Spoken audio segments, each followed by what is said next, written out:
Bonjour et bienvenue sur Africa Tech Rising, votre podcast de référence pour un aperçu exclusif de l'écosystème technologique en Afrique francophone. Bonjour Loïc Ivan, comment tu vas? Ça va super et chez Ça toi? va bien, merci. Je te remercie de tout cœur d'être là aujourd'hui avec moi sur le podcast Africa Tech Rising. C'est vraiment un plaisir d'échanger avec toi et de finalement te rencontrer. Alors avant toute chose, est-ce que tu peux te présenter et nous parler un petit peu de ton parcours? Merci, c'est un plaisir aussi pour moi d'être là sur ce podcast et de pouvoir échanger avec toi. Alors, je me nomme Ayemou Loïc Ivan, je suis ivoirien. J'ai commencé mes études principalement autour de la communication et du marketing. Donc, je sors de Pigier, Côte d'Ivoire avec une licence en communication et développement des marques et je m'oriente vers la stratégie comme marketing pour des entreprises. Pour des startups, pour des fintech un peu plus tard, mais pour des startups, pour des entreprises au niveau local. Et progressivement naît chez moi, en fait, une passion pour la technologie. Donc, je me connecte à des acteurs localement. J'ai démarré mon voyage justement dans cet environnement-là qui m'accueille aujourd'hui totalement à travers ce qu'on appelle le P2P. Donc, il y avait des commerçants locaux qui utilisaient du Bitcoin, qui faisaient des achats-ventes. D'ailleurs, quand je démarrais, je pensais être le seul dans cet environnement-là en Côte d'Ivoire à connaître parce que j'en parlais autour de moi avec mes amis, avec mes frères, mes sœurs, mais on me voyait toujours un peu comme the stranger. Du coup, j'étais un peu là dans ma bulle là à naviguer jusqu'à ce que je commence à rencontrer des gens de l'écosystème. J'ai vu comment le marché du P2P fonctionne. J'ai commencé à faire mes premiers trades ainsi et progressivement, je me suis rendu compte qu'il y avait beaucoup plus en fait, dans cet environnement-là et là, progressivement, à mesure que j'avance, après plus de 5 ans, justement, dans la com et le marketing à bosser pour des entreprises là, j'ai décidé de faire un revirement et de partir directement, full tech quoi, tu vois? Donc, Dieu me fait la grâce d'intégrer Binance, en tant que community manager pour le département Afrique francophone et je salue d'ailleurs Karine Zikambi qui était, directrice de la région Afrique francophone. Donc on bossait, sur plus de 10 pays sur le marché francophone. Lorsque je suis arrivé, on n'était que 2 dans le département, elle et moi. Donc la charge de travail était immense, mais c'était aussi très excitant. Mais à mesure qu'on progressait, on avait nos top countries, les top 3, les top 5 sur lesquels on orientait nos programmes, nos activités et on a pu lancer le premier meet-up tout, Afrique francophone et on a sillonné un peu la zone West Af, centrale et cetera avec Binance. C'était très, très intéressant, très intense et à mesure que je progressais, bah, j'ai eu une opportunité de passer à un niveau supérieur. Donc je suis passé operation manager, chez Binance, toujours pour le département Afrique francophone.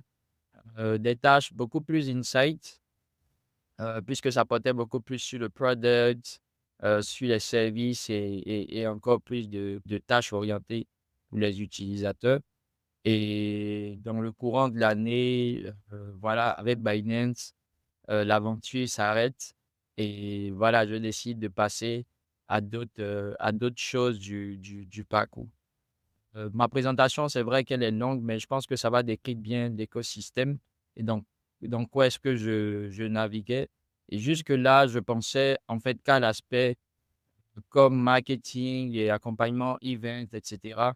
Mais dans cette période de transition et dans les rencontres que j'ai pu avoir, je me suis rendu compte d'énormément de choses qui minaient en fait notre communauté, notre société et j'ai repris le chemin de l'école donc, dans une logique d'acquérir de nouvelles compétences.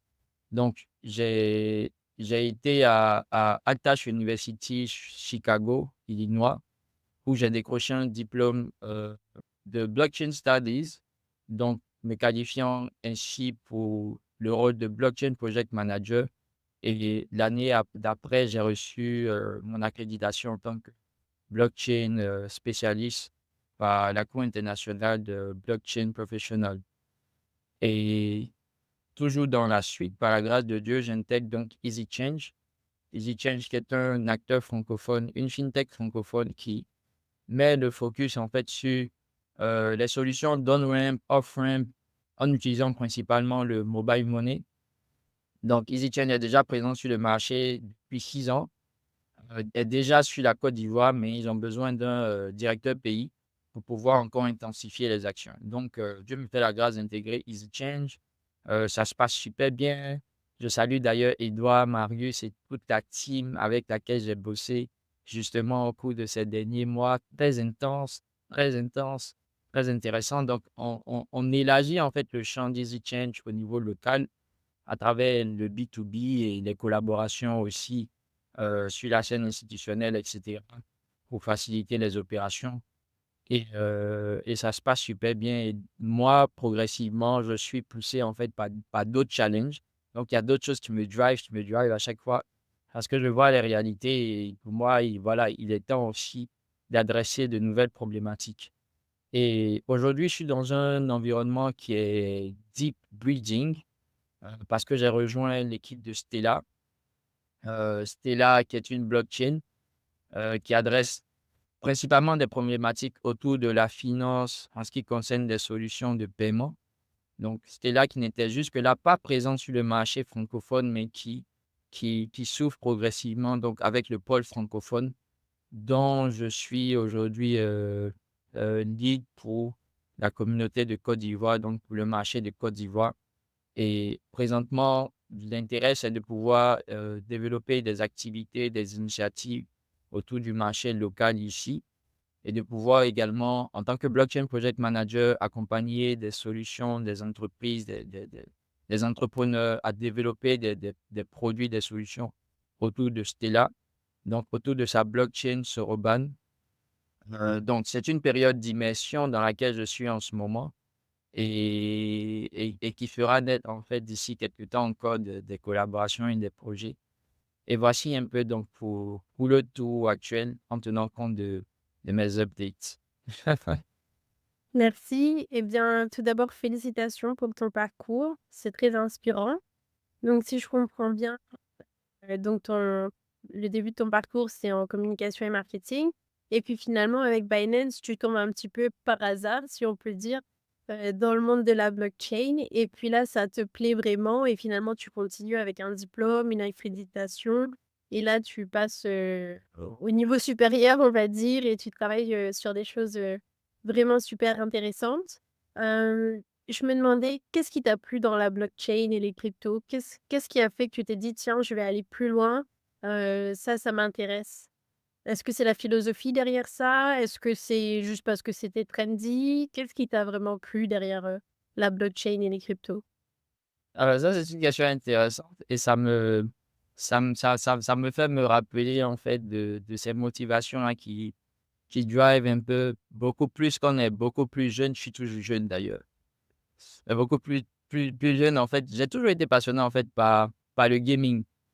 Par le gaming. Et en vrai, il y a eu beaucoup de ça qui m'a attiré parce que j'ai vu en fait beaucoup de play to earn dans le départ. J'ai vu un peu de quest, de map. Moi, je trouvais ça vraiment intéressant et de voir l'aspect en fait reward derrière. Donc, j'étais derrière tous ces gaming, ces airdrops, ces choses-là à chase, à regarder un peu comment. J'étais vraiment fasciné par ça. Et ma fascination au début, elle était beaucoup plus intéressée, tu vois, sur l'aspect pécunier. Il faut qu'on gagne, il faut qu'on gagne. Et progressivement, c'est parti sur comment est-ce que ça se construit en vrai, ces choses-là.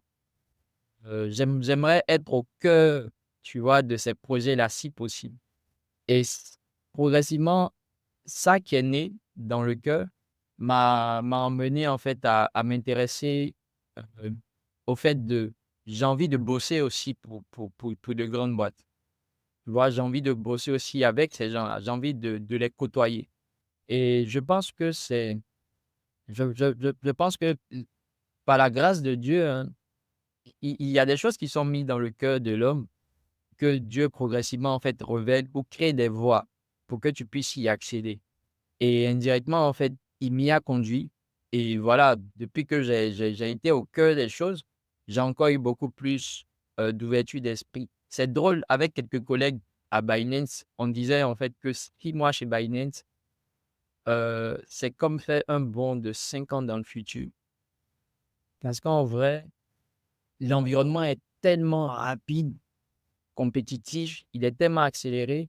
Chaque trimestre, il y a des mises à jour. Chaque trimestre, il y a des town hall qu'on fait avec, l'ancien, CEO CZ, où tu le vois comme ça, FaceTime et cetera, et puis, en fait, de point, il y a toujours des changements, en fait, dans l'environnement, et tu te rends compte, en fait, que c'est fast.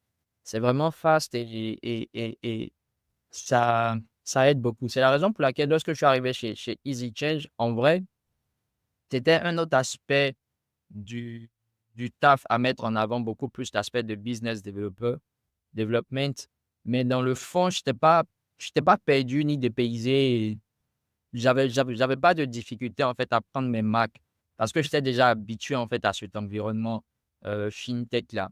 Mais EasyChange adressait, heu d'autres problématiques, d'autres services en particulier, que je ne développais pas, je veux dire intensément chez Binance. C'était l'aspect B2B, aller vers des clients et proposer directement des solutions. Mais, ces choses-là étaient déjà en moi, et ça n'attendait en fait qu'à être révélé, et bosser avec le CEO comme Edouard, ou Marius, vraiment en straight line, ça a favorisé également, la rapidité et la prise en main des choses. Donc tout est parti du gaming en vrai. C'est drôle maintenant que j'y repense d'ailleurs. C'est beau ce que tu dis, tout était déjà en moi et n'attendait plus qu'à être révélé. C'est vrai que c'est souvent comme ça dans la vie, parfois ça commence par quelque chose qu'on aime, par exemple, comme pour toi le gaming, avec, le play to earn sur la blockchain et puis finalement tu t'es embarqué sur une voie et c'est vraiment que le début et je te souhaite de tout cœur de, voilà, pouvoir continuer et d'accomplir des choses, super en Côte d'Ivoire et en Afrique francophone. Et j'aime vraiment cette philosophie, c'est en nous, mais ça attend d'être révélé. Mais au fur et à mesure, avec le Mmh. bon timing aussi, pas tout en même temps. Alors aujourd'hui, tu es vraiment, sur le terrain, hands on comme on dit en anglais. Tu travailles, dans la réalité du terrain sur des projets blockchain et crypto. Du coup, je te propose d'aller, dans le vif du sujet et nous parler des cas d'usage, des cas d'application de la blockchain et des cryptomonnaies, que ce soit en Côte d'Ivoire, là où tu es basé, ou en Afrique francophone de manière plus générale. Qu'est-ce que tu peux nous dire sur cela? Alors pour moi qui ai pu voir en fait, l'orientation et la progression du marché, ce que je peux vraiment dire, c'est que, la communauté a bien évolué depuis, les 5 dernières années. On est passé d'un intérêt, en tout cas, il y a encore du boulot, mais on est passé quand même d'un intérêt, relativement focus sur le P2P, l'achat-vente, à un intérêt beaucoup plus, building. Donc, qu'est-ce qu'on peut développer comme solution concrète pour notre marché? Et ça a commencé, comme je le dis, hein, sur l'aspect finance, avec plus ou moins des formes de DEX, tu vois? Modèle, afro. Parce que c'était des acteurs qui étaient dans le P2P, là, comme ça, ils faisaient des rencontres en physique, mais qui ont digitalisé, en fait, leur plateforme. Ouais. Est-ce que tu peux expliquer pour, les personnes qui ne savent pas ce que c'est un DEX, Decentralized Exchange? Alors oui, bien sûr. Donc lorsqu'on arrive dans cet environnement donc de la crypto, de la blockchain, on a ce qu'on appelle les CEX, CEX, et les DEX, DEX. Donc c'est 2 modèles sur lesquels, l'utilisateur va se référer. Donc il y a l'un qui dit: «Tu peux acquérir de la crypto, des actifs, mais moi je vais garder en fait, ton mot de passe. À chaque fois que tu auras besoin de te connecter, tu peux venir, tu te connectes à mon interface et tu accèdes à tes fonds. Si tu oublies ton mot de passe, tu peux faire mot de passe oublié, on va vérifier ton identité et tu accèdes à tes fonds». Donc ça, c'est pour les centralized exchange. Donc ils centralisent en fait les informations, et tu as les DEX, donc les decentralized exchange. Donc eux, ils te disent: «Tu peux accéder à des fonds, à travers le service qu'on te propose, à travers notre interface. Mais si tu perds tes fonds, et pardon, si tu perds tes clés d'accès, tes authentifications, on ne peut rien faire pour toi et ton argent est perdu». Donc chaque utilisateur, lorsqu'il arrive dans le domaine, il doit pouvoir selon ce qu'il veut exécuter, hein, comme tâche, comme solution, parce que les 2 peuvent proposer des modèles différents en termes de services à l'intérieur. Bah, l'utilisateur doit choisir, en fait, le modèle par défaut. Donc ici, ouais, donc si je reviens à la scène, je dirais plus des sexes, puisque c'est un peu ce modèle-là, plus ou moins, heu, donc qui se sont formés un peu, qui ont digitalisé. Bon, ils sont partis du modèle P2P classique, un modèle beaucoup plus digitalisé. Donc ils sont restés sur l'aspect finance et il s'est passé énormément de temps avant qu'aujourd'hui, on puisse voir des solutions qui sont orientées vers des problématiques blockchain autres que la finance. Par exemple, l'éducation. Donc, on a des acteurs comme BitTrading Edu qui est spécialisé dans la formation, l'éducation, la transformation des compétences, des talents de Web 2 à Web 3 pour des entreprises, l'incubation de projets maintenant qu'ils font autour de l'environnement blockchain. On a d'autres acteurs également qui sont spécialisés dans l'éducation, mais avec beaucoup plus de lignes orientées vers le coding, donc le développement de solutions et l'intégration. Je pense notamment à Souleymane Ouattara que je salue avec Africa Web 3 Academy. Donc, vraiment focus sur l'aspect de développement blockchain. Et c'est drôle parce que dans énormément de conversations que j'avais eues avec les gens, ils disaient que ouais, en Afrique, il y a très peu de développeurs, il n'y a pas de développeurs blockchain, c'est des compétences rares, c'est des talents rares, tu vois. Et pendant plusieurs mois, moi, j'étais là sur la scène, je regardais autour de moi, j'en voyais pas. Et j'étais là, je disais, ouais, c'est vrai que ça se fait rare, jusqu'à ce que j'en rencontre, tu vois, qui sont ici à Abidjan.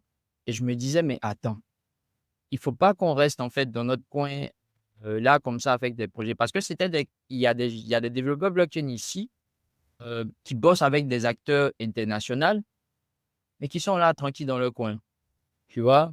Genre, ils participent pas à bon, après chacun son modèle, hein. Et moi, quand j'ai rencontré, justement Souleymane et je pense aussi à Fofana Lassina, qui est un grand acteur ici, qui a bossé avec pas mal de boîtes sur des en tant que consultant, développeur blockchain, comme avec Edjara, par exemple et tout, qui est un grand acteur ici. Bah, il y en a plein d'autres. Sauf que, voilà, ils ont en fait, toujours les gens de la série scientifique, on les a toujours un peu caricaturés comme des gens qui sont dans leur coin, qui n'aiment pas trop s'exposer. Bref, mais après, on les bouscule et puis ils sautent. Donc deuxième et troisième que je mentionne, aussi, qui adresse une problématique qui est au niveau de l'éducation, c'est Vrai Diplôme. Donc Vrai Diplôme aujourd'hui, c'est une solution qui adresse la problématique de falsification de diplômes et qui apporte des solutions d'authentification de diplômes. Donc aujourd'hui, celle-là, c'est une solution qui est là, présente, existante, qui est ivoirienne et qui est déjà en train de se déployer. Donc l'idée, c'est de pouvoir faciliter à la fois, en fait, le recrutement, au RH. Donc s'assurer, en fait, que le candidat qui vient avec, son parcours, son CV et cetera, il se il ne se qualifie pas de titre qu'il n'a pas véritablement. Parce qu'au-delà, on peut retracer, en fait, toute la chaîne et savoir, par exemple: «Ah, il sort de Pigé, oui, il était de la promo XXX, il a vraiment eu son diplôme là». Mais c'est aussi bien, en fait, pour les étudiants et tous ceux qui sont dans le parcours académique, d'avoir, en fait, un diplôme qui n'est pas uniquement papier mais qui est aussi numérique et qui peut ne pas se perdre. Parce que sans mentir, moi, ça doit faire plus de 7 ou 10 ans peut-être que je suis sorti du collège avec le bac, mais très sincèrement, Mélissa, je ne sais même plus où j'ai jeté mon carton de bac. Aujourd'hui, je ne sais même pas où il est. Tu vois, je l'ai perdu. Mais si dans le temps, il y avait cette solution blockchain là, bah, c'est clair qu'elle était déjà numérisée et là, for life, quoi. Donc, il y a ça. Et bien sûr, il y a moi aussi, la technologie blockchain en Afrique francophone, parce que j'ai ouvert mon média, donc un média Web 3 blockchain, qui adresse justement des solutions en ce qui concerne donc l'aspect comme marketing autour de cet environnement-là. Mais surtout avec le podcast qu'on a, qui réunit des acteurs de la scène et leur permettre justement de mettre en avant leurs projets, leurs initiatives que le public ne connaît pas forcément. Donc voilà, les choses se sont, élargies en ce sens avec des acteurs qui sont dans la formation, dans l'éducation, qui propose des solutions autour du média, autour de la finance et le marché ivoirien est vraiment dynamique. Donc, il y a la crypto, la finance, parce que ça, c'est vraiment le premier point un peu d'accès pour la blockchain et le développement de cette technologie. Ensuite, tu disais qu'il y avait donc tout ce qui est secteur éducatif, parce qu'en général, après, qu'on ait essayé, qu'on se soit fait scammer ou pas avec les cryptos, Ouais, il y a c'est aussi l'éducation qui arrive. Et bien sûr, tout ce qui est coding, puisqu'on souhaite pouvoir développer des projets. Et enfin, c'est marrant que tu mentionnes, ce type de cas d'usage. Les diplômes, donc du coup enregistrés sur la blockchain, pour être sûr que du coup cet étudiant-là, a eu son diplôme et cetera, qui est un cas d'usage au final de la blockchain. Ça c'est intéressant, c'est la première fois enfin, je savais que c'était un cas d'usage, mais c'est la première fois que je l'entends en tant qu'application réelle. Du coup, tu disais que tu avais lancé aussi ton média. Est-ce que tu souhaites nous en dire plus, nous en parler? oui, donc je pense que c'est lorsque je terminais avec Binance que, que cela m'a été mis à cœur. Donc pendant que j'étais en train de réfléchir justement aux problématiques et cetera et tu vois, dans ces cœurs à cœur que j'ai souvent avec mon père, mon créateur, Dieu, donc qui me dit: «Bah, écoute, tu as des compétences, tu as fait Binance, tu peux apporter énormément, en fait, à la communauté. Regarde tout ce que tu as comme compétences». Il est temps, en fait, d'aller un peu plus en avant et de partager ça avec les autres, tu vois? Et pour moi, qui ai fait communication, pour moi, en fait, un média, c'est évident. Tu as eu on a eu pas mal d'ateliers, pas mal d'exposés qu'on a pu faire à Piger autour du média, autour des trucs. Donc pour moi, en fait, c'est en moi. Encore une fois, ça fait partie des choses qui sont en moi et qui devaient se révéler. Donc naturellement, ça prend forme. Naturellement, ça prend forme. Donc, heu, je suis dans mes temps de méditation, de prière et je je demande à la providence de m'éclairer, de me conduire et la plupart des acteurs avec qui se retrouvent aujourd'hui dans la boîte avec moi sont des gens avec qui j'ai bossé à Binance. Donc, je leur partage, ils épousent l'idée et puis voilà, le projet naît et au cours de l'année dernière, on a réalisé une vingtaine d'épisodes.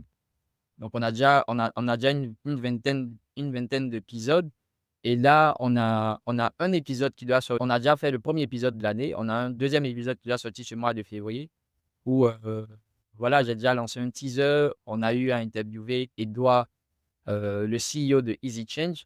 Donc ça sera disponible, sous peu. On a reçu également un award en fin d'année 2024 en tant que meilleur projet blockchain, Côte d'Ivoire 2024. Et voilà, c'est par la grâce de Dieu. Du coup, il y a 1 an en arrière, si je n'avais pas écouté je n'avais pas écouté en fait l'instruction qui m'avait été donnée, lorsque j'étais en train de travailler, en train de prier, bah, j'aurais pas eu ce résultat-là, tu vois? Je serais passé à côté de cela. Donc, lorsqu'à la fin de l'année, je vois Dieu qui me dit: «Bah, tiens, tu es récompensé», je me dis: «Bah, merci», tu vois? Et je lui dis aussi merci de m'avoir donné cela et merci de m'avoir permis de make it happen parce qu'on a bien souvent, en fait, la caricature des Ivoiriens de: «Ouais, vous parlez beaucoup, mais vous n'agissez pas». Mais là, en fait, j'ai vu comment est-ce que j'ai démarré et par sa grâce, comment est-ce que ce projet-là, en fait, a eu de l'impact autour de la communauté et qui continue encore à avoir de l'impact parce que tout le monde ne connaît pas encore le média, mais c'est justement ça l'intérêt de propager le message, de le pousser vers toute la communauté. Donc voici comment est-ce que, c'est né et comment est-ce qu'on a bien évolué jusqu'ici.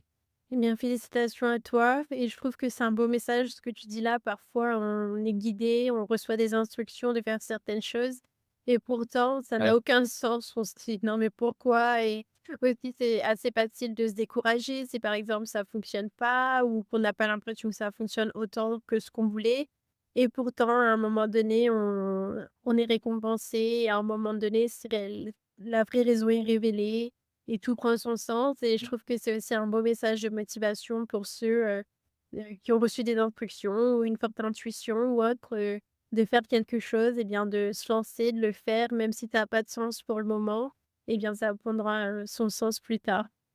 c'est ça. faut démarrer. Démarrer seulement, allez-y.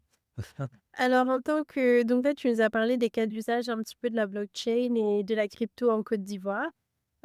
Maintenant, j'ai remarqué, enfin c'est un constat pour tout le monde qu'il y a une grosse différence entre la réalité du terrain, résoudre des problèmes, de la vie réelle, comme tu disais par exemple, tout à l'heure avec, le cas des diplômes, l'enregistrement sur la blockchain et la technologie. Parce que les startups, les entrepreneurs, ils ont toujours des grandes idées, mais ça s'applique pas forcément, à la réalité du terrain. Ou alors, certaines personnes ou acteurs, au niveau, sur la scène internationale veulent appliquer un business model ou un modèle, européen, américain ou autre, sur, par exemple, un marché, en Afrique et en fait, bah, du coup, ça marche pas du tout. Déjà juste même, à l'échelle même de l'Afrique. L'Afrique est tellement grande que tous les business models probablement ne s'appliquent pas, sur tout le continent. Mais en ce qui concerne, l'Afrique francophone ou du moins la Côte d'Ivoire, est-ce que tu as vu des exemples concrets d'applications réelles, autres l'exemple que tu nous as donné tout à l'heure, de la technologie blockchain ou des essais, qui viennent vraiment résoudre, les problèmes de la vie réelle, quoi? Ouais. S'il y a une chose qui est d'actualité, c'est que, en ce qui concerne la technologie blockchain, il y a encore beaucoup d'appréhension, tu vois? Même sur la scène politique, la scène, technologique de façon globale, je le il y a beaucoup de choses que j'ai envie de partager, mais j'ai aussi pas envie d'être trop long. Mais en même temps, bah, il faut que je le dise parce que je plaide déjà coupable parce que en tant qu'acteur de la blockchain, on a malheureusement de mauvaises attitudes parfois, c'est qu'on reste en CEO, tu vois? On reste en CEO. On a tendance à faire des choses, à vouloir faire des choses dans notre coin, à vouloir avancer dans notre coin. On communique sur ce qu'on fait, sur, ce qu'on adresse, mais on il y a encore des étapes qu'on n'a pas encore franchies, tu vois? Aller par exemple vers ces autres acteurs de la fintech là et parler vraiment de la blockchain, genre, de façon, agressive un peu plus quoi, tu vois? Parce que les gens de façon générale sur la scène, ils sont beaucoup plus orientés vers IA, big data, ce genre de choses là. Ils n'ont pas encore vraiment ils ont dans la tête sans doute la blockchain, mais c'est pas encore vraiment, probant pour eux, quoi, tu vois? Au point de les mettre ça au premier plan comme nous on les met, comme parfois nous on est très excités dessus. Parfois je m'excite beaucoup sur ce genre de choses-là. Je suis dans mon déni quand je vois des solutions qui arrivent, je fais: «Waouh!» dans mon esprit, tu vois? Et les gars font: «Ouais». Ben ouais, je sais pas, c'est juste un truc, tu vois? Mais moi je suis trop et j'ai vu des solutions qui adressent des problématiques autour de l'agriculture, qui ont vraiment fait un effort, ça s'appelle Wakama. Je pense avoir essayé d'échanger avec, justement le responsable du projet. C'était en fin d'année, mais calendrier tellement bousculé, on n'a pas pu savoir. Je pense que d'ailleurs, je vais revenir vers lui.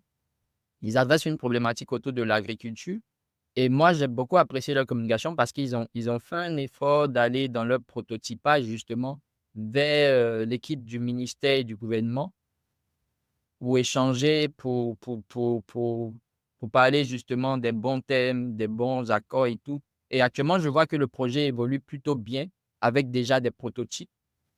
Et cette année, ils ont laissé justement leur roadmap en ce qui concerne les testing et comment est-ce que le public justement pourra se connecter par rapport à cela. J'ai eu des échanges également avec des acteurs qui adressaient des problématiques blockchain autour du foncier, parce qu'il y a un réel problème ici au niveau du foncier. C'est en Afrique même, il y a un terrain qui t'est vendu, alors qu'il y a 10 personnes qui sont sur la même propriété. Il y a pas de traçabilité, on ne te parle d'attestation, des attestations villageoises, mais qui sont délivrées à la même attestation délivrée à 10 personnes, les 10 personnes viennent faire les mêmes réclamations. Le gars qui a vendu finalement, il est dans la nature, il a 10 apps. Heu, tu vois, c'est compliqué. La blockchain peut venir résoudre ce problème-là. Mais encore une fois, il y a des secteurs d'activité qui sont, j'ai envie de dire, un peu minés dans les approches de blockchain parce que les acteurs ce sont des gros de l'industrie. Du coup, si tu viens avec une solution, tu vois, soit tu te fais bouffer, soit on te reprend ta solution, soit tu vois, c'est encore rude. C'est un terrain qui est très rude. C'est comme l'immobilier, en fait. Ouais, c'est l'immobilier. Ce genre de domaine-là, rush, quoi, tu vois? Vraiment, si tu viens avec une solution blockchain, genre, toi, tu viens casser les codes, tu peux mettre les intermédiaires. Ta solution, elle est bien, elle est pratique, elle est bonne, elle va aider, c'est sûr. C'est comme les votes aussi, tu vois? Sensible, tu vois? Encore sensible. On sait que la blockchain, oui, mais encore sensible, tu vois? Moi, je partirai pas sur un modèle actuel où je vais dire: «Ouais, je vais développer une solution de vote et puis allez, paf, j'adresse vers le ministère». Pas que j'ai pas envie de le faire, mais il n'y a pas que ces problématiques-là. Il y a encore des sous-problématiques qu'on peut gérer d'abord, en fait, pour lesquelles, en fait, la blockchain, j'estime, doit faire ses preuves sur ça, avant d'aller sur the big one. Et par exemple, la solution de vrai diplôme. Real, true, concrete. Faisons-le proprement, comme il faut, faisons les preuves et progressivement, on voit, en fait, qu'on peut implémenter ça ailleurs.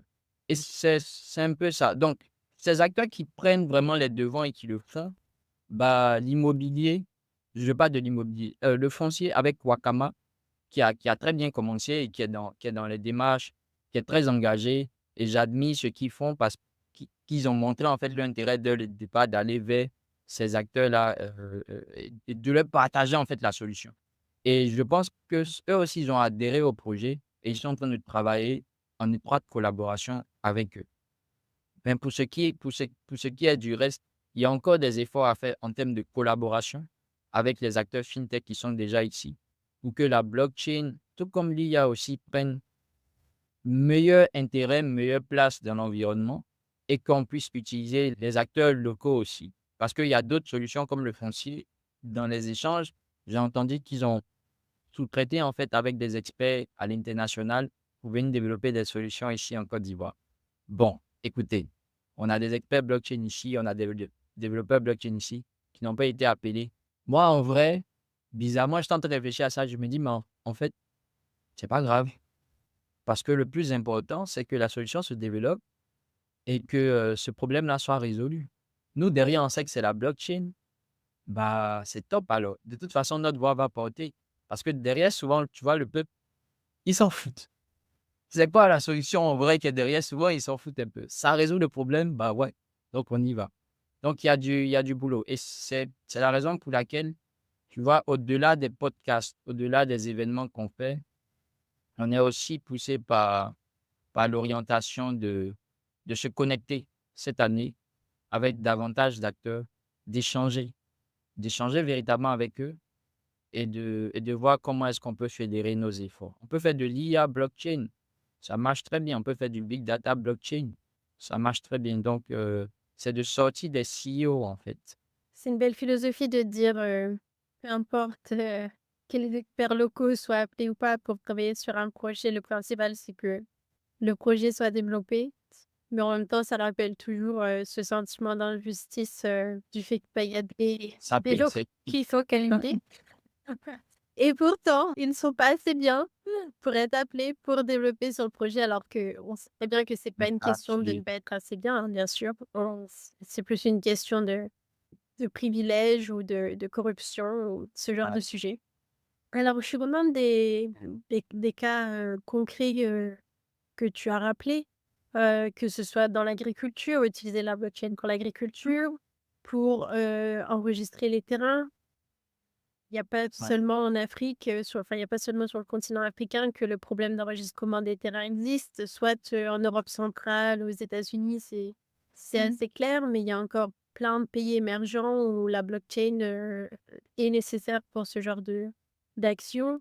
Les votes, mais au final, peut-être que, je sais pas si c'est ce que tu as voulu dire, mais en fait, il faut se rendre compte de la réalité du terrain, que ce soit sur le continent africain ou même dans plein d'autres pays, autres. La corruption des acteurs locaux qui ne vont évidemment pas laisser, des solutions, où, ça va être transparent, ça va être sécurisé et ça va être clair, s'implémenter aussi facilement et ça, c'est vrai que c'est des choses, que c'est vraiment dégoûtant, quoi, quand tu vois la corruption, en plein dans ta face et que tu te dis: «Ouais, en fait, mais comment on va changer les choses? Comment on va réussir à changer les choses?» Et c'est là aussi où ta philosophie, elle est belle. Je pense que voilà, avec la grâce de Dieu, bah, chacun prend son parcours et puis tu te dis: «Bah, peut-être que si je prends ce parcours-là, je vais pas réussir à changer les choses», mais en fait, au final, c'est le parcours qu'il faut prendre pour contourner, tout ça et puis, réussir à avoir un impact, positif, et aider à contribuer à changer les choses. Et puis comme tu disais, bah, la collaboration, je pense que c'est essentiel, les voilà, les échanges, tout ça, c'est des choses vraiment, essentielles. En termes d'opportunités et de défis, en ce qui concerne la blockchain, les projets crypto, bah, tu en as un petit peu déjà parlé.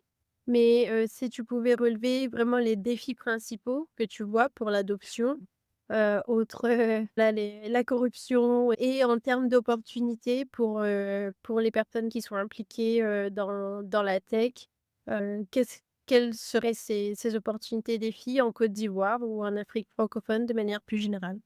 Je dirais, ouais, en Afrique, en Afrique francophone de façon plus générale même, ça commencerait déjà par l'intérêt et l'éducation et de rendre en fait un peu attractif ce programme-là. Il y a très peu, je parcourais en fait le programme de Orange Digital Center qui je sais pas si tu vois un peu ce qu'ils font comme initiative. Donc ils ont plusieurs pôles, des pôles, de formation, d'innovation, et à la fin du programme, d'accompagnement des étudiants, les étudiants viennent, ils pitchent des projets qui adressent des solutions pratiques et concrètes à impact pour la communauté africaine. Donc plein de solutions autour des nouvelles technologies. Il y a tout sauf blockchain pour l'instant et là, je réfléchissais, je me disais: «Mais why?» Tu vois? Et alors que Orange, en fait, je ne le dis pas uniquement pour la Côte d'Ivoire, mais je le dis de façon globale. Ils ont des partenaires comme Nokia, comme EY Consulting qui emmènent des experts pour accompagner les étudiants justement. Mais jusque-là, pas encore de ça parle IA et tout, mais ça parle pas encore de blockchain, tu vois? Et je me dis: «Oh, ça, c'est une opportunité pour les acteurs qui sont sur le marché, d'aller justement vers Orange, dans son programme et puis intégrer ça pour les gens». Donc là, le défi, c'est l'éducation principalement. Il y a un adage un peu vilain, un peu cliché qui dit que si tu veux cacher des trésors à un Africain, il faut que tu les mettes dans les livres. Je sais pas si tu as déjà entendu ça. C'est un peu vilain. Bon, je sais pas pourquoi ils ont mis le stress sur africain. Sinon, moi, je pense que c'est tout le monde. Parce que les trésors, si tu veux les cacher, mets-les dans un livre. Et en vrai, quelque part, je dis, c'est vrai, tu vois. Parfois, on ne lit pas. On ne lit pas, on refuse de lire, tu vois.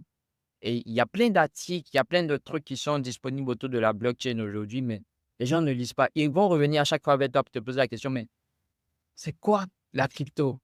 C'est quoi la blockchain, tu vois? Alors qu'au préalable, ils auraient pu faire au moins une recherche Google, regarder déjà d'entrée et puis venir vers toi après pour dire: «J'ai parcouru, mais j'arrive pas encore bien à saisir. J'ai lu, j'ai cru comprendre ça, ci, ça, mais est-ce que tu peux mieux m'éclairer?» Donc les gens attendent qu'on leur mâche le travail, comme le disait Karine parfois. Elle dit: «Il faut que tu fasses tout de A à Z pour eux, sinon ils ne vont pas comprendre». Donc le défi, c'est l'éducation.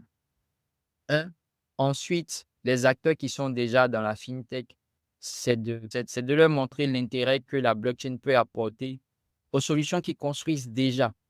Toutes les entreprises ne sont pas forcément appelées à faire leur transition dans la blockchain. D'ailleurs, même tous les projets ne sont pas blockchainisables, si je peux le dire ainsi, tu vois? Tout n'est pas forcément appelé à faire une grande transition vers la blockchain.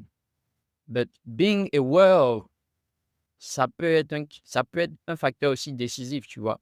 Et tu vois, juste avant notre talk, j'ai vu hier Edjara. Je ne sais pas si tu connais Edjara. J'ai vu Edjara qui a fait une annonce justement de collaboration avec, MoneyGram et Stella. J'ai fait: «C'est ce dont on a besoin en fait», tu vois? Mais ça encore, tu vas voir que derrière, il y a des gens qui ne lisent pas véritablement, qui ne savent pas ce que c'est. Donc adresser la problématique de l'éducation, il en faudra véritablement pour notre communauté. Aller vers les acteurs qui sont déjà établis et leur parler de ces solutions-là pour qu'ensemble, on puisse fédérer, nos actions et puis développer le pôle talent pour notre communauté. ensuite aller vers les institutions.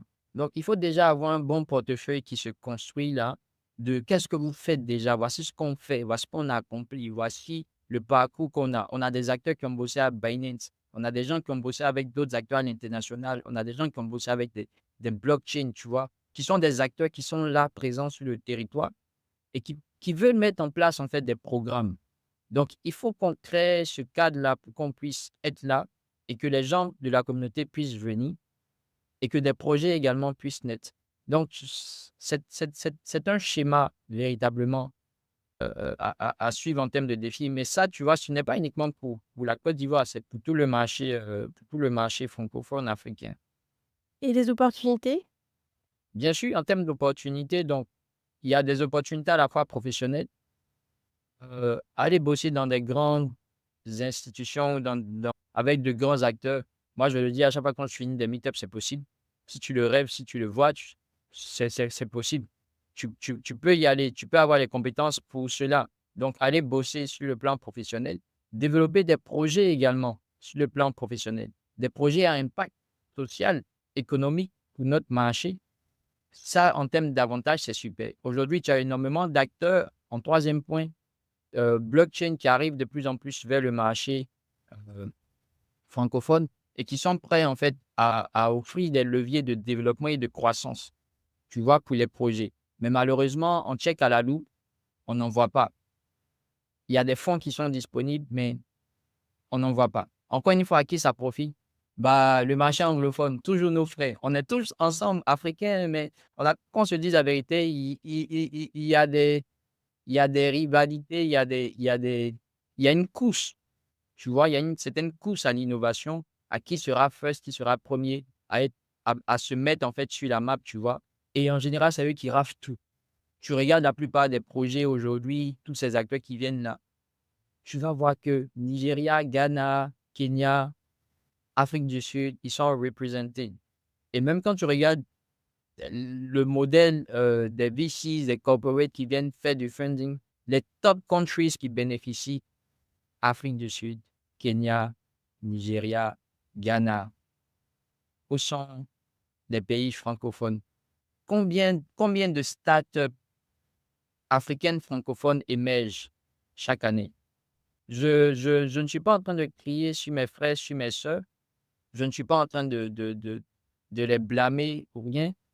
Je dis tout simplement qu'on a tous notre part à jouer dans l'environnement. Et si des opportunités arrivent vers nous, il faut qu'on soit à les accueillir. Autrement, elles vont arriver et elles vont nous passer sous le nez et ça ne sera pas intéressant. On va rester en fait dans le schéma de les autres construisent et on observe. Ah, c'est super, j'ai vu ça. Ah, c'est cool. Ah, ils ont fait Wave. Mais en vrai, tu pourrais aussi contribuer. Tu vois? C'est pour ça que je n'insulte pas, je ne blâme pas parce que chacun est dans sa position, mais il est de notre ressort à tous de s'impliquer et de pouvoir apporter en fait notre pierre à la communauté. Et moi, d'ailleurs, comme je te l'ai dit, j'ai sauté dans le grand bain à travers donc le développement de ma startup qui ouvre encore les yeux sur beaucoup d'autres aspects que nous sommes en train de développer avec notre équipe et qu'on va lancer dans le courant de cette année par la grâce de Dieu, justement. Mais tout ça, c'est pas vraiment pour nous même qu'on le fait. On le fait pour nous, c'est vrai, mais on le fait aussi sous forme d'héritage, de contribution, en fait, à cette innovation-là. De voir, en fait, que, ouais, il y a des acteurs francophones, ouais, ils sont là, hein, tu vois, ils sont présents aussi, hein, tu vois. Moi, quand je suis sorti de Banès, il y a quelqu'un qui m'a dit, mais c'est quoi ton problème? Pourquoi tout le monde rêve de partir là-bas? Pourquoi est-ce que toi, c'est fini, tu sors?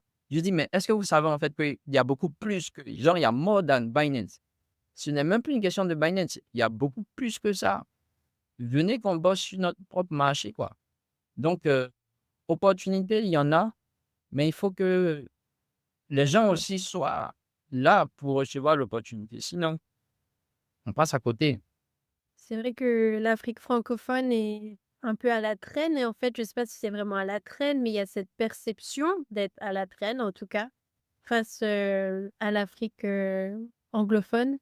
Mais par exemple, tu vois quelqu'un comme toi ou plein de jeunes et de professionnels de nos jours, en Afrique francophone, eh bien, on parle à la fois français, à la fois anglais. Donc, si tu réfléchis, il y a quand même un gros avantage par rapport à l'Afrique francophone parce que beaucoup de personnes sont bilingues déjà, pour commencer. Et puis, je pense que peut-être que de manière historique, c'est à cause du modèle même de colonisation. Pour avoir vécu à la fois en France et en Angleterre, les dynamiques sont complètement différentes. En Angleterre, on va avoir des dynamiques, entrepreneuriales. L'entrepreneuriat va être encouragé, c'est très fluide, c'est très simple.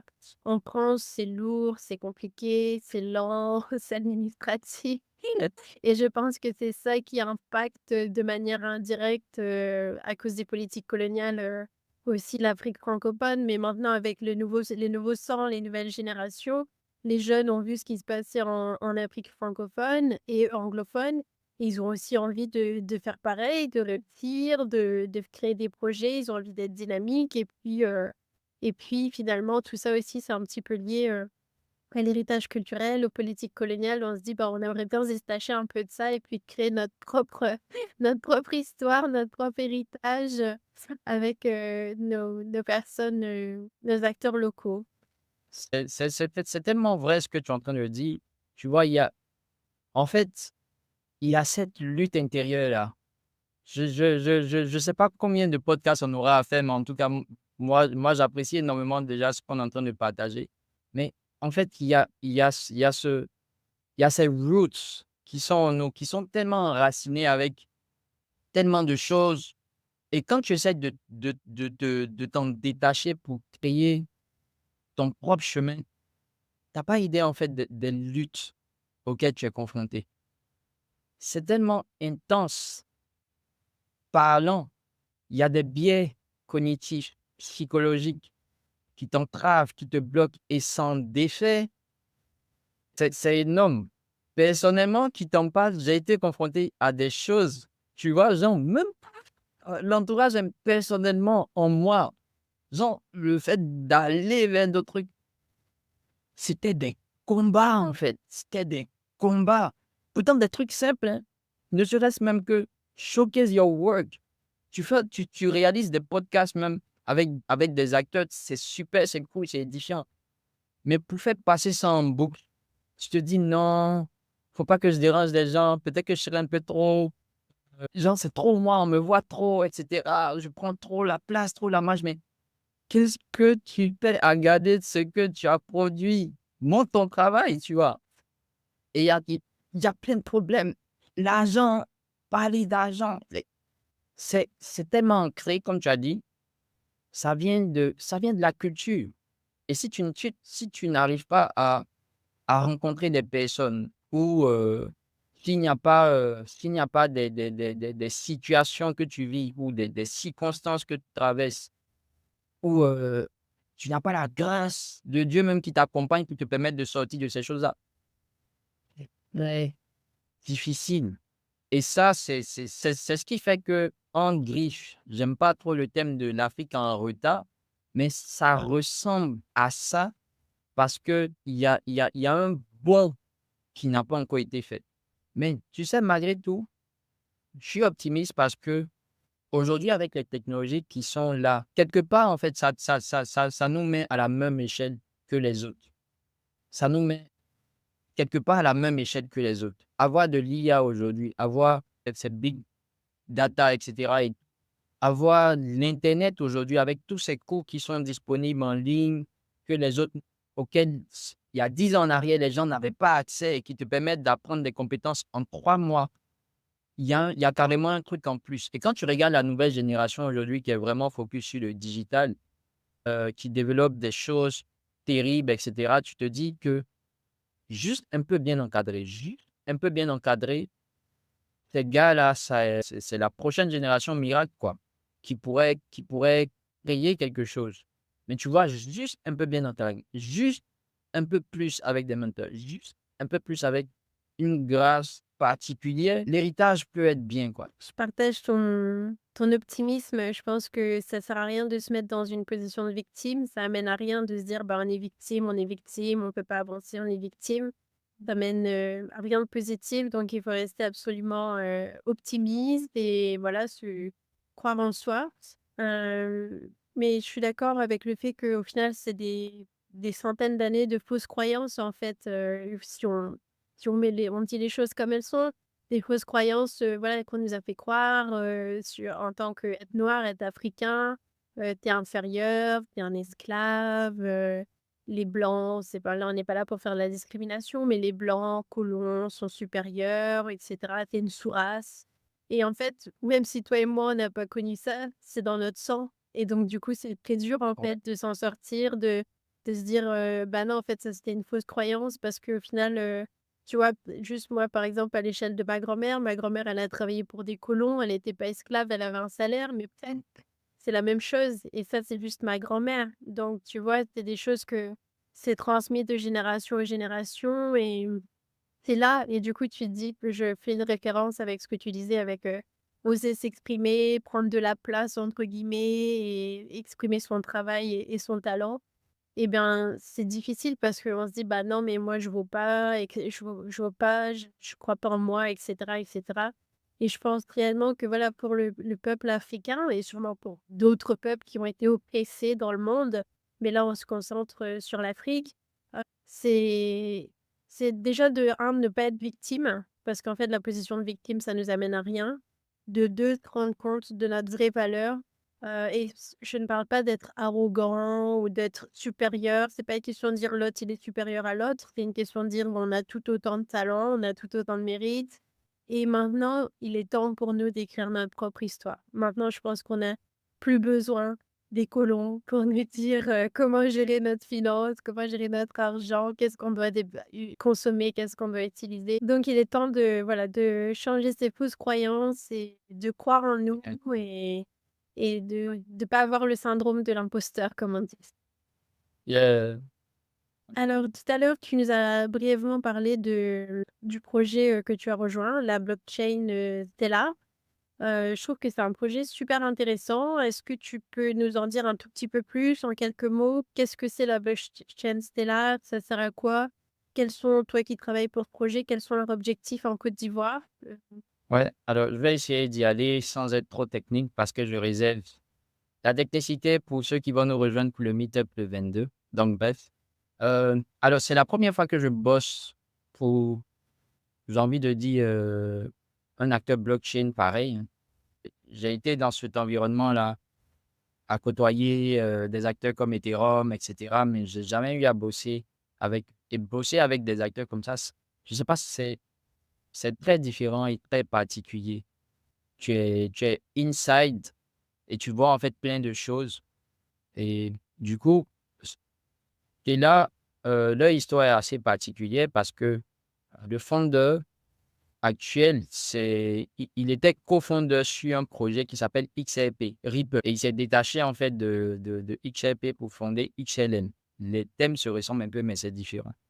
Et du coup, présents sur le marché depuis, ils adressent à travers leur blockchain en fait des solutions de paiement. Vraiment focus sur tout ce qui est cross-boarding payment. Donc, à travers le blockchain. Donc, ils ont le smart contract sur Ruban qui permet justement d'adresser cette problématique-là en développant des smart contracts sur l'interface de Stella. Donc, il y a plusieurs options. Il y a soit une option où une entreprise ou une entité essaye de faire une sorte de switch dans ce qu'elle adresse. Elle peut utiliser des API pour pouvoir faire des connexions et faciliter des paiements. Ou bien, elle a en son sein des développeurs blockchain qui peuvent travailler sur des solutions clés qui vont être adressées avec ce qu'on appelle des anchors. Donc, des anchors qui sont des formes de points de relais, de points centralisés pour pouvoir facilement faire le cross-boarding, donc envoyer X devises vers une autre en passant par des anchors et avoir la convertibilité de l'autre côté. Et c'est ce modèle-là, par API plus ou moins, je pense que Edjara a dû prendre et se connecter à travers, mais on peut encore aller beaucoup plus loin, soit en se positionnant en tant que validateur sur le corps de Stella, donc la blockchain, ou en tant que blockchain développeur, développer des projets, ou en tant que blockchain project manager, comme je le suis, développer aussi des projets ou accompagner des initiatives locales.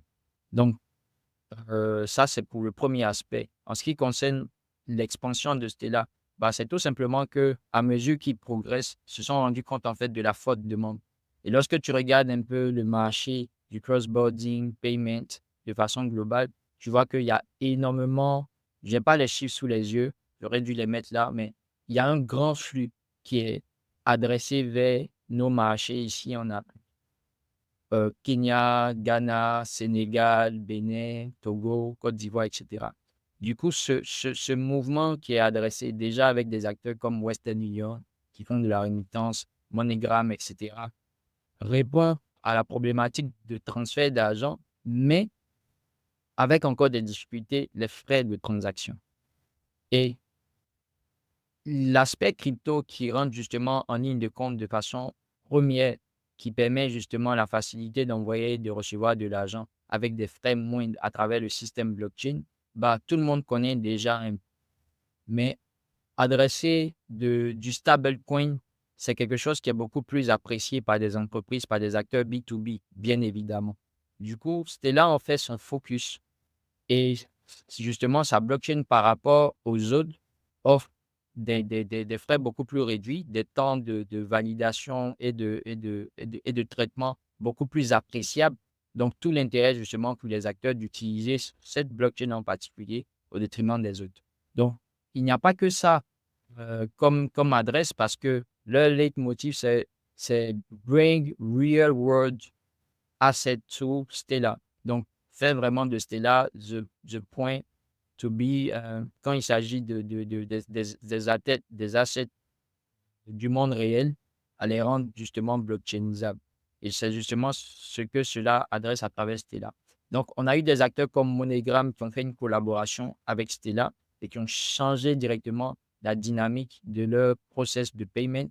Donc, MoneyGram à l'échelle internationale s'est connecté à Stella et aujourd'hui utilise cette solution-là derrière pour pouvoir faire ses remittances.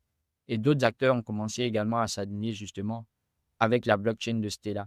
Et ça peut apporter véritablement un super plus à notre environnement. Et Stella, dans son modèle, se connecte aussi davantage avec des institutionnels dans son approche.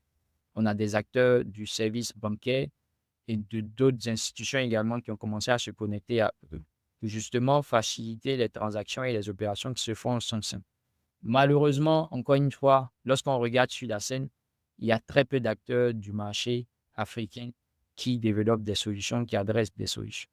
Et venir sur le marché justement francophone, bah, c'est tout l'intérêt, c'est d'offrir la possibilité à des acteurs de notre marché de pouvoir mettre en place des solutions, développer des solutions, des RWA ou des solutions en ce qui concerne la finance et permettre justement que on puisse répondre aux problématiques de notre milieu et de notre marché. Donc, j'ai démarré en fin d'année 2024 et voilà, ça va faire 3 4 mois plus ou moins que je suis avec l'équipe en ce moment. Et on aura le premier meet-up de Stella ici à Abidjan. C'est prévu pour le 22 février. Donc, dans plus ou moins une semaine, je crois, une semaine et demie, je crois. Donc, on sera avec les acteurs ici localement et on attend de voir tout simplement des jeunes passionnés, curieux, intéressés de venir participer à ce programme-là et qu'on va pouvoir accompagner justement dans le développement de solutions blockchain pour notre marché. C'est génial. Je suis vraiment super enthousiaste aussi à l'idée de la blockchain Stellar. Comme tu disais, les cross-border payments, les remittances, c'est un marché, énorme concernant le continent africain et le fait de pouvoir amener ces solutions réelles, concrètes, d'utiliser la blockchain et dans ce cas-là, Stellar, leur monnaie XLM ou du moins des stablecoins pour pouvoir échanger, c'est vraiment énorme. C'est un game changer et je suis pressée de voir, comment ça tourne, pour Stellar et j'espère que, Stellar gardera aussi des visions, comment dire? Juste, et garder la philosophie, qu'il y a derrière blockchain, de la décentralisation, de cet aspect révolutionnaire, d'apporter des alternatives, aux infrastructures, mainstream. Eh bien, ça va être on approche la fin de ce podcast, mais avant de terminer, j'aimerais quand même, te posais la question, selon toi, quel est le combat à mener en tant que précurseur? Parce que voilà, tu fais partie des précurseurs en Côte d'Ivoire et en Afrique francophone, sur la scène, blockchain et crypto. Donc quel est le combat à mener selon toi dans ce secteur pour voir les choses avancer et puis pour changer les choses de manière aussi, plus, profonde, pour faire les choses bien? Ouais. Effectivement, ouais, en tant que précurseur, déjà même c'est un privilège de faire partie de ce groupe-là. En fait, ça il y a plusieurs aspects. Il y a certains qui sont pessimistes à l'idée de voir en fait de ne pas de voir en fait que toutes les actions ou les initiatives qui seront portées ne vont pas marcher, ne vont pas produire de résultats concrets. Il y a ce groupe-là, malgré les même dans le groupe des précurseurs et tu as des personnes comme moi qui comptent, sur la grâce de Dieu parce que tout ce qu'on est en train de faire en ce moment, n'aura que de valeur, n'aura que de résultats si il est alpha dès le départ, tu vois? Et moi, quand je regarde les choses, c'est qu'il le fait très bien parce que le marché est en train de progresser. Ce qu'on veut véritablement faire, comme je le disais, c'est dans les solutions, c'est de se connecter davantage à des acteurs. Que X ou Y réussisse à développer une solution de cross-boarding ou de facilitation comme Edjara est en train de le faire, au finish, at the end of the day, gloire à Dieu, en fait, quoi. C'est super parce que de toute façon, ça aura répondu à la problématique et les gens qui vont voir, en fait, que c'est la blockchain qui permet cela, tu vois? Ça vous donne encore plus de crédit, plus de poids et c'est un secteur qui est en plein essor et dont, en fait, on a besoin de compétences locales, pour être aussi compétitif sur le marché. Du coup, c'est de continuer les initiatives qu'on est en train de faire, les hackathons qu'on fait, les bootcamps qu'on fait, les programmes de masterclass, de formation qu'on fait pour créer en fait ce pool de talents-là. Parce que seul, crois-moi, c'est difficile. Les projets blockchain prennent énormément de temps à être construits. Et si tu dois le faire seul, ça va te prendre des plombes. Et sachant que l'environnement est très riche, compétitif, rapide, tu vas t'asseoir 5 ans pour développer un projet, mais d'ici 5 ans, tu auras une pléthore d'acteurs qui seront déjà sortis sur le marché, avec encore des mises à jour, avec encore des choses. Donc, ce qu'on essaie de mettre en fait dans l'esprit, dans la culture des jeunes talents ici qu'on accompagne, c'est l'esprit en fait collaboratif, qui puisse se mettre en équipe et développer ensemble des solutions. Et prendre en fait ces solutions et les raccorder à encore de gauche à droite, et puis réussir à créer des innovations qui seront vraiment, mises en avant pour notre marché ici. Parce que on est sur un écosystème qui est très rapide et très compétitif. Donc ça sera ça véritablement le challenge de cette année et on croit véritablement qu'on va réussir à passer à un autre niveau. Je ne pourrais pas présenter un autre schéma que celui-là parce que pour moi, c'est le focus vers lequel on doit partir. Se connecter aux acteurs de la fintech, de la scène ici qui sont déjà là progressivement à des institutionnels, leur présenter des solutions, mais aussi permettre aux talents qui sont là, de pouvoir, bénéficier des compétences et des ressources qu'on a ici pour qu'ensemble on puisse construire un écosystème plus agréable. C'est un message que j'entends tout le temps, le besoin de collaboration, entraide, qui semble être une qualité, des qualités humaines, essentielles et pourtant dans les modèles actuels, type capitaliste, c'est tellement difficile d'être dans Ouais, l'entraide chacun et pour dans la collaboration et au final, je pense que, voilà, tu as raison et toutes les personnes qui m'ont dit: «Mais non, en fait, ce qu'il y a besoin, c'est vraiment de la collaboration, de l'entraide, que chacun joue son rôle et que ce soit comme une pièce d'un puzzle». Et au final, je pense que les plus beaux projets qui vont naître, c'est ceux où il y aura de la une vraie collaboration et tout le monde, où personne n'aura essayé de se poignarder dans le dos et que le projet sera mené jusqu'au bout dans un esprit, d'entraide et de collaboration comme Dieu le veut, je pense. malgré tout ce schéma, les réalités restent quand même toujours là et cet esprit de faire les choses personnelles, c'est parfois ce qui nous tue, tu vois? C'est parfois ce qui nous tue et tu vois, au-delà de ce que j'adresse comme ce qui peut se présenter comme philosophiquement que j'adresse, quand tu reviens sur nos réalités, tu vois que c'est pas forcément ce qui est là. Chacun fait des choses de son côté. Et c'est aussi ça le piège. Mais est-ce pour autant qu'il ne faut pas continuer? D'ailleurs, j'ai arrêté l'évangile de Bitcoin et des cryptos. On est sur le deep breathing. Est-ce pour ça qu'il ne faut pas continuer en fait l'évangile et de continuer à croire en son marché et à sa communauté et au fait que les gens pourront toujours se fédérer? Je veux dire, tu as une orientation, quel que soit quelle que soit la disposition des cœurs des uns et des autres. Tu as reçu une instruction, tu y vas. Tu y vas, tu regardes, tu dis, ah, mais Dieu, bon, regarde ça, regarde ci. Et il te dit, continue ton chemin de toute façon. Tu vois, va jusqu'au bout. Parce que si tu veux t'arrêter pour critiquer, pour dire non, ils ne sont pas encore ensemble, on n'est pas encore ensemble, on doit être ensemble. Mais là, on est ensemble, mais on n'est pas vraiment ensemble. En fait, tu te mets en retard toi seul, quoi, tu vois. Et il faut que tu pousses, il faut que tu continues, continues, continues. Je pense que tu as raison, la communauté, c'est au cœur de tout et la communauté en Afrique, c'est quelque chose qui est fort, c'est quelque chose qui est dans le sang, c'est quelque chose qui est naturel et malgré les modèles actuels où, voilà, tout le monde va essayer d'être individuel, se tirer dans les pattes et cetera, ça reste quelque chose qui est dans notre sang, cet esprit de communauté et c'est ça qui va faire, je pense, de la réalisation de beaux projets et d'amener des choses vraiment belles, vers le haut, quoi. Est-ce qu'il y a un dernier message que tu souhaiterais faire passer? N'importe quel, type de message, quelque chose qui te tient à cœur? Je dirais à chaque fois que j'ai l'occasion, hein, deux choses, ouais, plusieurs choses, mais quelque chose. Je suis là où je suis par la grâce de Dieu. Je ne suis peut-être pas encore arrivé définitivement à ce modèle que j'envisage, que je veux totalement, que ce soit au niveau de cet écosystème ou de façon personnelle sur certaines choses, mais je ne suis déjà plus au stade auquel j'étais lorsque je démarrais dans cet environnement-là. Et ça, je dois énormément cela à la grâce de Dieu. L'ouverture d'esprit que j'ai et la facilité avec laquelle je peux aller sur certaines choses par la grâce de Dieu. Il m'a permis de me connecter à des personnes qui m'ont aussi fait grandir.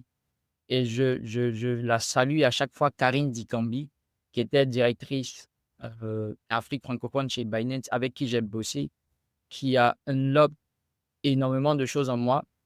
Elle a été l'un des mentors que j'ai eu, qui a eu plus de patience et la volonté de me voir grandir et émerger.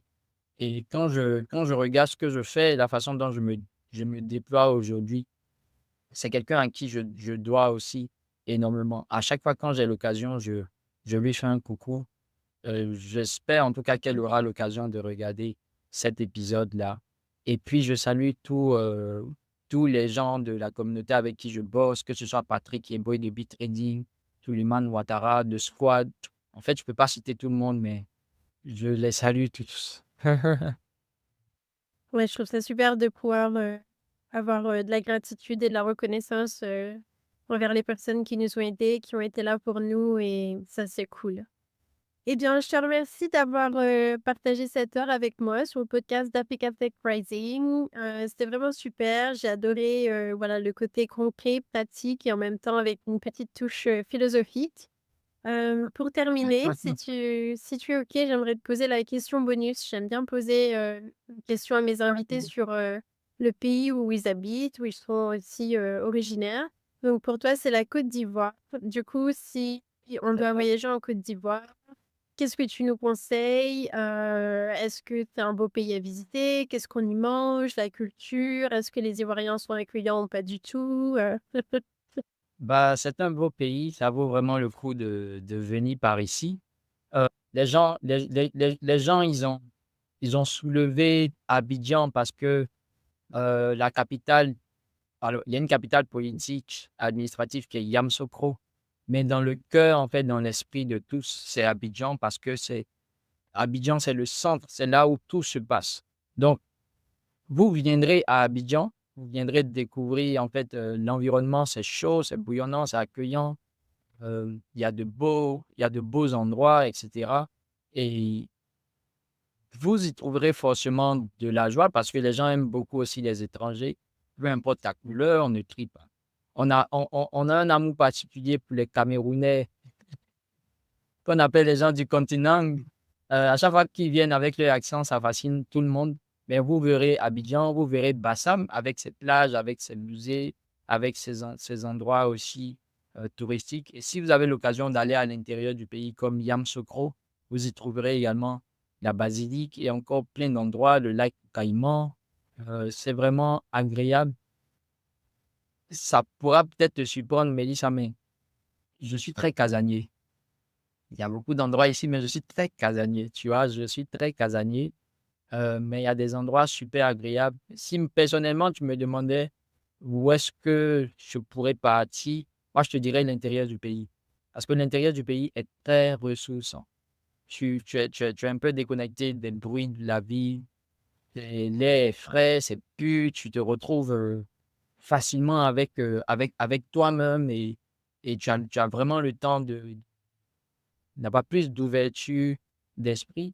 Et bien sûr, tu retrouveras les mets, hein, un peu partout, hein, un peu partout dans le pays, avec des endroits qui ont peut-être beaucoup plus de particularités que d'autres. Mais bon, si tu viens à Abidjan, tu retrouveras forcément de la tchéké, tu retrouveras de la loco, tu retrouveras du gaba, qui est de la tchéké, mais c'est pas la même chose. Tu retrouveras également ces mets. Si tu vas à Yamoussoukro, par exemple, tu verras qu'ils ont une spécialité, une particularité spéciale pour tout ce qui est poisson et trucs de la mer, et cetera. Très agréable, le poisson que j'aime bien. La loco aussi. Donc, vraiment chaleureux. Abidjan, c'est beaucoup d'activités, c'est beaucoup d'événements. Ça ne dort presque jamais. On pseudonise ça comme le New York aussi parce qu'il y a toujours des événements, des activités à faire et ça reste très dynamique. Et bien sûr, je pense que pour ceux qui viendront, ça sera avec plaisir hein, qu'on pourra se retrouver, se rencontrer, échanger. Tu m'as mis l'eau à la bouche là avec les plats. Bon, c'est chaud, c'est bouillonnant, c'est accueillant, toutes les couleurs de peau et tous les accents sont les bienvenus et puis, si on veut se ressourcer, c'est au centre du pays et puis des bons petits plats, peu importe ta région, dans le pays. Eh bien, merci beaucoup Loïc Ivan, c'était vraiment un plaisir d'échanger avec toi. Je te souhaite une merveilleuse journée et puis, bonne chance pour, les projets que tu souhaites entreprendre. Merci à toi, Mélissa. Allez, à très vite. Si vous avez aimé cet épisode, abonnez-vous à ma chaîne et partagez-le avec vos collègues, vos amis. À bientôt sur Africa Tech Rising.